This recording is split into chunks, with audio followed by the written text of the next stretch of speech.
سرخط مهمترین خبرها: اعتراض والدان از شیوه قبول به مکتب‌های روسی در دوشنبه. امبودسمن تاجیک خواهان یاری به مهاجران در بازداشتگاه شده است. و میرزیایف گفت در SSR 100,000 ازبکستانی تعقیب شده است.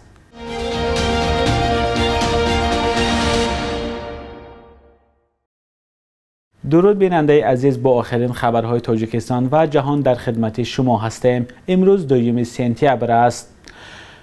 امامعلی رحمان و ولادیمیر پوتین رهبران تاجیکستان و روسیه شام دیروز در یک مراسم آنلاینی 5 مکتب روسی را در تاجیکستان گشادند.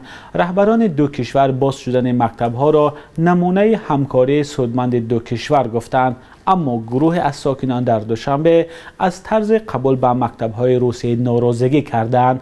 به نوشته خبرگزاری آزیا پلوس، بیش از 40 ساکن شهر دوشنبه از آن ناراضگی کردند که نام فرزندانشان همچون خواننده صنف 1 ثبت شده بود، ولی یک روز پیش نام آنها را از روی خط حذف کردند. به ادعای این والدان حالا به جای نام فرزندانشان اسم دیگر کودکان برای خط وارد کرده شده است، نوشته است آزیا پلوس. این گروه والدان برای دعوا به سفارت روسیه، وزارت معارف تاجیکستان و مدیران مکتب رفته شرح طلب کردند. مسئولین وزارت معارف گفتند که کسی به آنها مراجعت نکرده است. 5 مکتب روسی در شهرهای دوشنبه، خوجند، کولا، باختر و ترسونزاده ساخته شدند. سالهای گذشته هم بر سر قبول به مکتب‌های روسی بحث‌های به میان آمده بود، چون طلبات به چنین مکتب‌ها زیاد بوده است. این کار انتقادهای را به میان آورده است، اما این گروه ساکنان میگویند صفت تحصیل در مکتب‌های روسی نظر به مکتب‌های تاجیکی بهتر است. طبق آمار رسمی امروز در تاجیکستان 39 مکتب تحصیلشان با زبان روسی است که در آنها تقریباً 27,000 نفر درس می‌خوانند. همچنین 160 مکتب آمیخته تاجیکی روسی در تاجیکستان فعالیت دارند که حدود 70,000 خواننده را فرا می‌گیرد.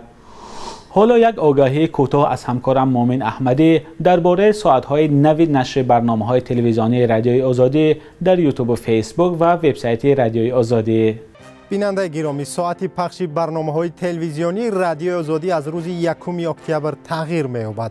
از آن روز به بعد برنامه سرخط رویدادها ساعت 16 به وقت دوشنبه و ساعت 14 به وقت مسکو آغاز می‌یابد. لطفاً یادداشت کنید و به دوستانتان هم برسانید و با رادیوی آزادی بمانید. امبودسمن یا وکالتدار حقوق انسان در تاجیکستان از همتای خود در روسیه خواسته است به مشکل مهاجران تاجیک در بازداشتگاه موقتی کراسنای سیل سنت پترزبورگ رسیدگی کند.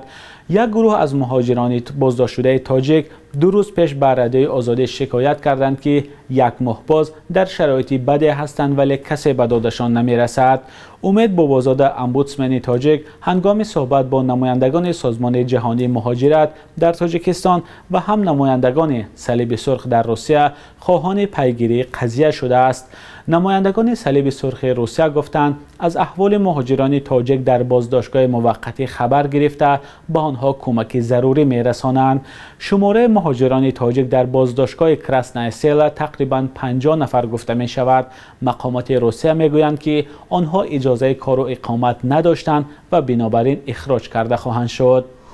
در نزدیکی مرز تاجیکستان با افغانستان نخستین اردوگاه برای پناهندگان بنیاد شد. در مراسم افتتاح آن با شرکت نماینده‌های کمیسریت عالی سازمان ملل در امور گریزگان تاکید شد که آن اساساً برای بیجا شدگان در نتیجه آفت‌های طبیعی از جمله از کشور همسایه افغانستان نیز پیش بینی شده است. گزارش همکارم طاهری سفر در این باره است.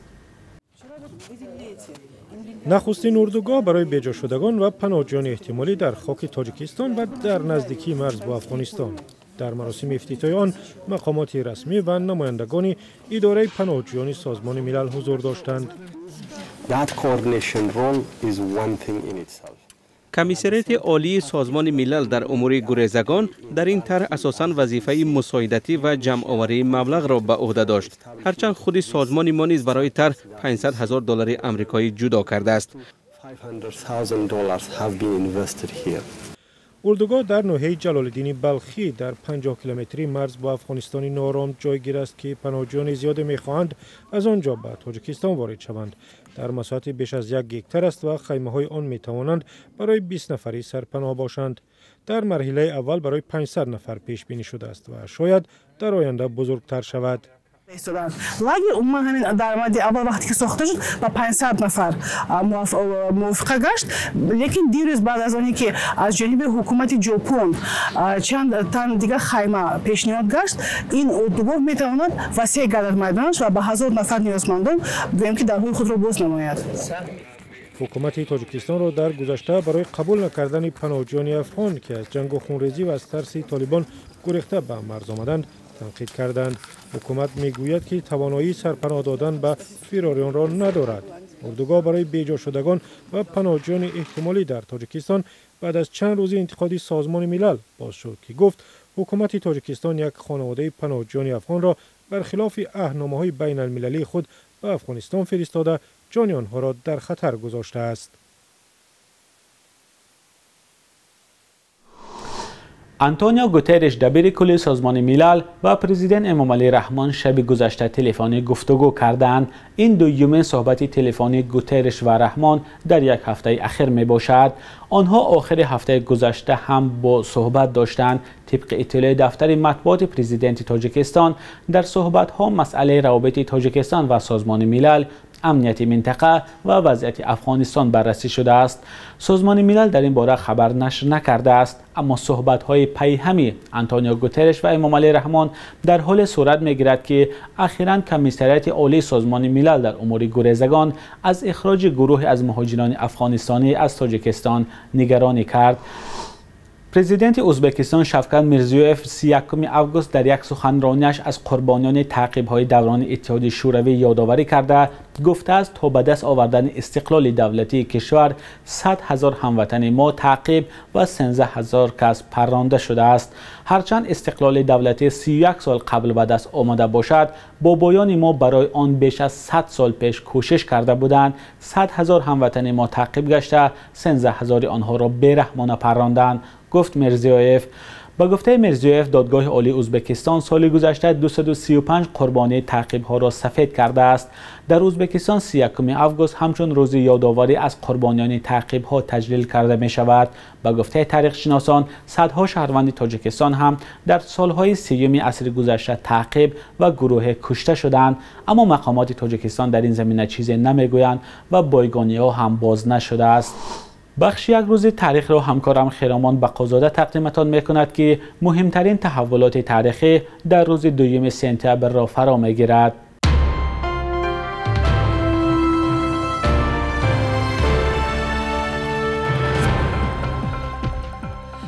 сентябри соли 2016 дар 78 солагӣ Ислом Каримов, президенти худкомаи Узбекистон даргузашт.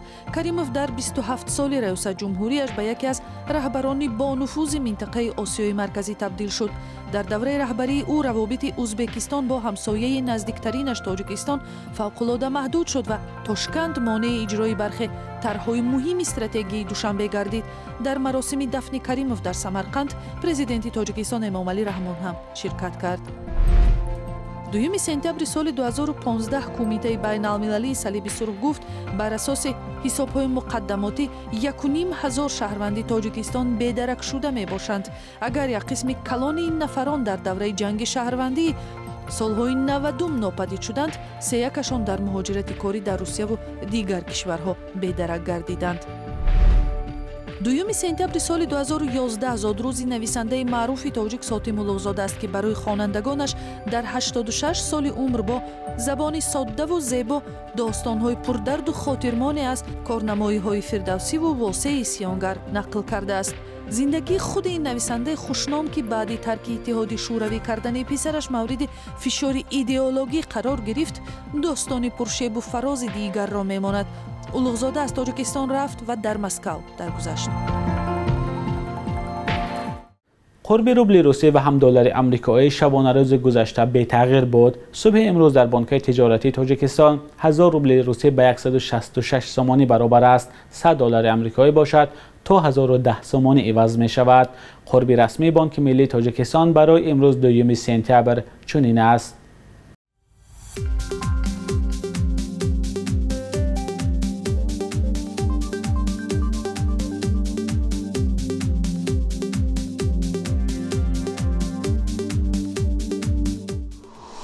بینندگان عزیز، این آخرین برنامه نوید در هفته روان بود. سامانه رادیوی آزادی با نشان azadi.org در روزهای استراحت هم با خبرهای تازه در اختیار شماست.